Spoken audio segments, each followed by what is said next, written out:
पुंडलीकवरदे हरि विठ्ठल श्री ज्ञानदेव तुकाराम। पंढरीनाथ भगवान की जय। प्रभु रामचंद्र भगवान की जय। पवनसुत हनुमान की जय। उमापति महादेव की जय। अवधूत चिंतन श्री गुरुदेव दत्त। श्री नवनाथ महाराज की जय। श्री गणेशाय नमः। श्री सरस्वती नमः। श्री सद्गुरु रामचंद्राय नमः। श्री गुरुभ्यो नमः। नामधारक शिष्य जो आहे तो नामधारक शिष्य सिद्धांना विनंती करू लागलेला आहे, कौतुकानं प्रश्न करू लागलेला आहे आणि म्हणू लागलेला आहे, हे योगीश्वरा तुमचा जय जयकार असो। तुम्ही सिद्ध मूर्ती आहात, ज्ञानाचे सागर आहात। पुढची जी कथा आहे ती विस्तारानं सांगा, ज्याच्या योगी करून आम्हाला ज्ञानाची प्राप्ती होईल। पोट दुखण्याची अवस्था जी ब्राह्मणाची होती, त्या ब्राह्मणाला श्री गुरु नरसिंह सरस्वती तिथं प्रसन्न झाले।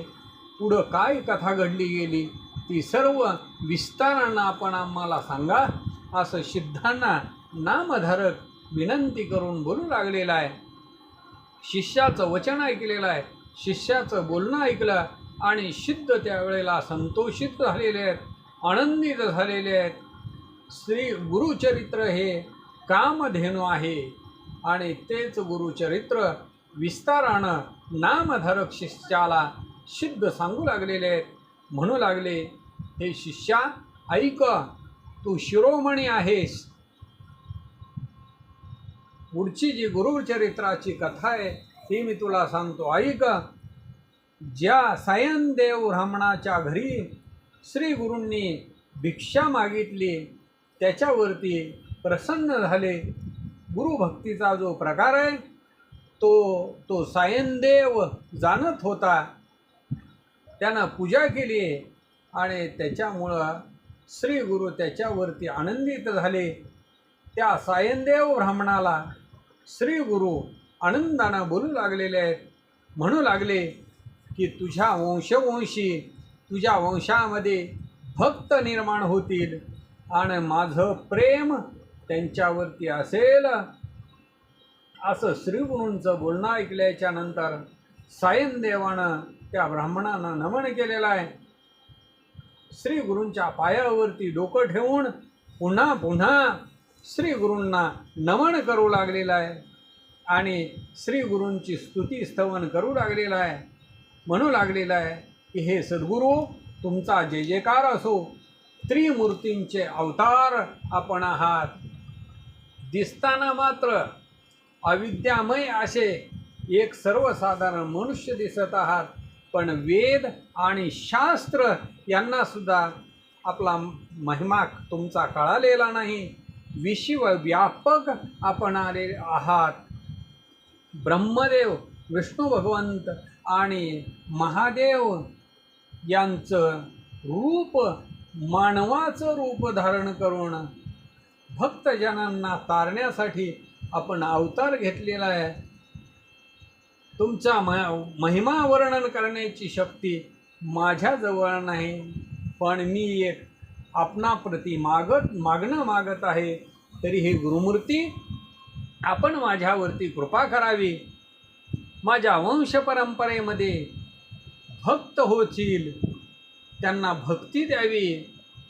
इहलोकाच्या ठिकाणी या जगामध्ये पुत्रपौत्री म्हणजे मुलं आणि नातवंड प्राप्त होवी आणि अंतकाळाच्या वेळेला सद्गती मिळावी, अशी विनंती सायनदेवानं केलेली आहे। आणि पुन्हा करुणा व वचनानं विनवणी करू लागलेला आहे। म्हणू लागले, मी मुसलमान असणारा त्या यवनाच्या दारी सेवा करतो आहे। तो अतिशय महान असा क्रूर आहे। प्रत्येक वर्षी ब्राह्मणाला ठार मारतो आहे, ब्राह्मणाचा घात करतो आहे आणि त्याच कारणास्तव त्यानं यावर्षी मला बोलावलेलं आहे। मी त्याच्याजवळ गेल्याच्या नंतर निश्चितपणानं तो माझा प्राण घेईल।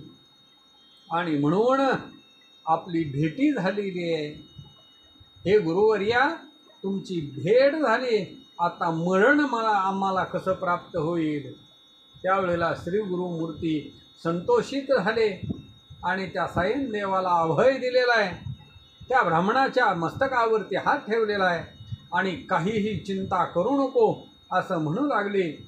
भीती सोडून तू जा, त्या क्रूर अशा यवनाला भेट आणि संतोषित होऊन परत ये. मग तू जोपर्यंत इथं येत नाही तोपर्यंत आम्ही इथंच राहू, तुझ्या भरवशावरती थांबू आणि तू सुखरूप परत आल्याच्या नंतर मग आम्ही इथून जाऊ असं श्रीगुरु बोलू लागलेले आहेत. तू आमचा निजभक्त आहेस. परंपरेनं वंशवंशी तुझ्या भक्त निर्माण होतील. तुझ्या मनातले सर्व मनोकामना पूर्ण होतील. तुझी संतती संपत्ती ही बहुत वाढली जाईल. तुझ्या वंश परंपरेमध्ये सुखानं तुझी मुलं आणि नातवंड अखंड लक्ष्मी त्यांच्या घरी राहील आणि निरोगी असे शतायू आयुष्य त्यांना लाभेल असा वर दिला. त्यावेळेला सायनदेव ब्राह्मण तिथून निघालेला आहे. ज्या ठिकाणी तो यवन होता त्या ठिकाणी जाऊन पोचले. कालांतक यम असावा आणि त्या यमासारखा तो यवन अतिशय दुष्ट होता. ब्राह्मणाला पाहिल्याच्या नंतर अग्नीच्या ज्वाळा भडकाव्या तसा भयंकर रागानं तो लाल बुंद होणारा त्या सायनदेवाला पाहिल्याबरोबर त्यानं तोंड फिरवलं गेलेलं आहे आणि घरामध्ये गेलेला आहे. तो यवन रागाच्या भरामध्ये आतमध्ये गेलेला आहे. हे त्या सायनदेवाने पाहिलं, भयंकर भयचकित झाले, पण मनामध्ये श्री गुरूंचं ध्यान करू लागलेले आहेत. एखाद्या वाळवीला कोप आला तर त्या रागावलेल्या वाळवीला हात लावता येईल का किंवा अग्नीला स्पर्श करता येईल का? पण ज्याच्यावरती श्री गुरूंची कृपा आहे त्याला त्या दुष्ट यवनाची भीती काय आहे? गरुडाचं पिल्लू आहे, त्या गरुडाच्या पिल्ल्याला सर्प दंश कसा करू शकेल? तशा पद्धतीनं त्या ब्राह्मणाच्या वरती श्री गुरूंची कृपा आहे. एखादं सिंहाचं पिल्लू आहे आणि त्याला हत्ती कसा ग्रासून टाकेल, गिळून टाकेल. श्री गुरूची कृपा ज्याला आहे, कळी काळाचं भय त्याला नाही. ज्याच्या हृदयामध्ये गुरूचं स्मरण आहे त्याला दारुण भयंकर असं भय सुद्धा काही करू शकत नाही. काळ मृत्यू, भयंकर मृत्यू, त्याची बाधा त्याला होऊ शकत नाही. मग अपमृत्यू तर काय करील? ज्याला मृत्यूचं भय नाही त्याला यवन काय करू शकणार आहे? श्री गुरु कृपा ज्याला झाली त्याला यमाचं सुद्धा भय नाही.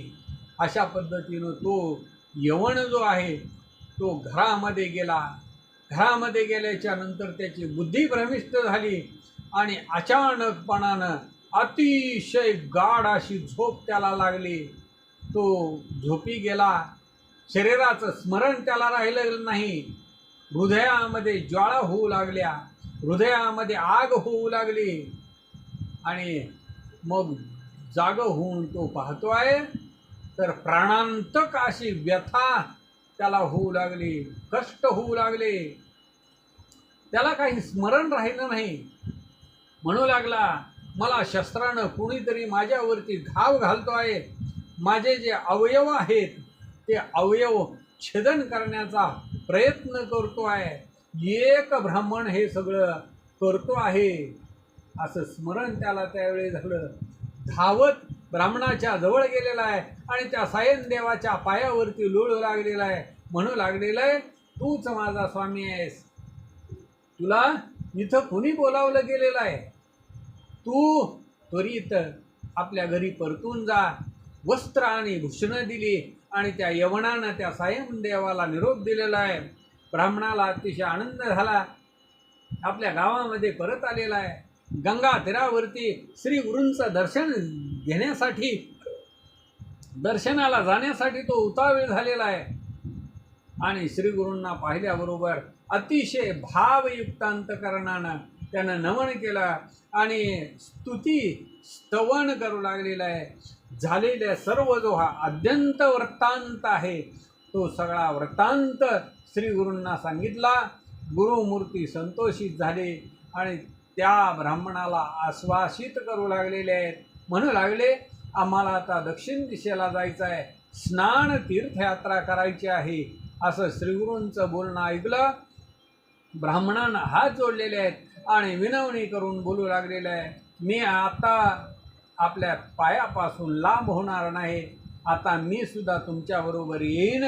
तुमच्या पायाशिवाय मी आता एक क्षणसुद्धा राहू शकत नाही.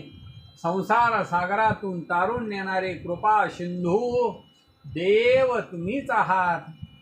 जसं सगराच्या उद्धारासाठी गंगा या पृथ्वी तलावरती आली, तसं तुमच्या स्पर्शानं आमचा उद्धार होण्यासाठी आपण अवतारित झालेले आहात.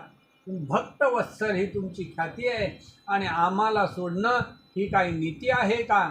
आम्ही सुद्धा तुमच्याबरोबर येऊ. म्हणून पुन्हा श्रीगुरूंच्या पायावरती डोकं ठेवलेलं आहे. अशा पद्धतीनं श्रीगुरूंना तो ब्राह्मण अतिशय भावयुक्त अंतकरणानं बोलू लागलेला आहे, आनंदानं विनयानं बोलू लागलेला आहे. त्यावेळेला श्रीगुरू त्याला सांगू लागलेले आहेत की काही कारणास्तव आम्हाला दक्षिण दिशेची तीर्थ करायची आहेत. पुन्हा तुम्हाला 15 वर्षाच्या नंतर आम्ही इथं दर्शन देऊ. आम्ही तुमच्या गावाच्या जवळ येऊन वास्तव्य करू. तुमची बायको, मुलगा, जे नातेवाईक आहेत ते सर्वजण आम्हाला त्यावेळेस भेटावे. तुम्ही काहीसुद्धा चिंता करू नका. तुम्ही तुमच्या घरी सुखी असा. तुमची सर्व अरिष्ट, तुमची सर्व दुःख, तुमची सगळी संकट निघून गेलेली आहेत. म्हणून त्या ब्राह्मणाच्या डोक्यावरती, मस्तकावरती हात ठेवलेला आहे आणि 15 वर्षांनी दर्शन देण्याचं वचन दिलं. अशा पद्धतीनं सांगून श्रीगुरू तिथून निघाले आणि आरोग्य भावानी जिथं आहे, जिथं वास्तव्य करते आहे, वैजनाथ महाक्षेत्र जे आहे, सर्व शिष्यासहित श्रीगुरू तीर्थ पाहत पाहत प्रख्यात असं वैजनाथ त्या ठिकाणी आले आणि तिथंच गुप्त रूपानं राहिले.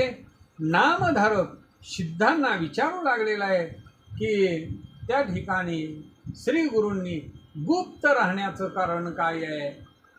मग त्यांच्याबरोबर इतके पुष्कळ शिष्य होते, ते शिष्य कुठे ठेवले? गंगाधराचा नंदन हेच गुरुचरित्र वर्णन सांगू लागलेले आहेत. सिद्ध मुनी विस्तार करून नामधारकाला ही कथा सांगू लागलेली आहे. पुढील कथेचा विस्तार अपरंपार असा सांगू लागले. मन एकाग्र चित्त करून सर्व श्रोत्यांनी ऐकावं. सरस्वतीच्या तीरावरती सायनदेव आणि त्यांना श्रीगुरू निर्धारानं भेटले. वस्त्रभूषण दिली. गुरुचरित्र हे अमृत आहे आणि याच्यामध्येच सायनदेवांचं आख्यान या 14व्या अध्यायामध्ये वर्णन केलं गेलेलं आहे. यवन जो आहे त्या यवनाच्या भीतीपासून रक्षण केलेला थोर भाग्य सायनदेवाचं तेच या अध्यायामध्ये वर्णन केलं. इति श्री गुरुचरित्र परम कथा कल्पतरू श्री नृसिंह सरस्वती उपाख्याने दुष्ट यवन शासनम नाम चतुर्दशोध्याय श्री गुरु दत्तात्रेयार्पितमस्तु. कुंडलिक वरदे हरी विठ्ठल. श्री ज्ञानदेव तुकाराम पंढरीनाथ भगवान की जय. प्रभु रामचंद्र भगवान की जय. पवनसुत हनुमान की जय. उमापति महादेव की जय. अवधूत चिंतन श्री गुरुदेव दत्त.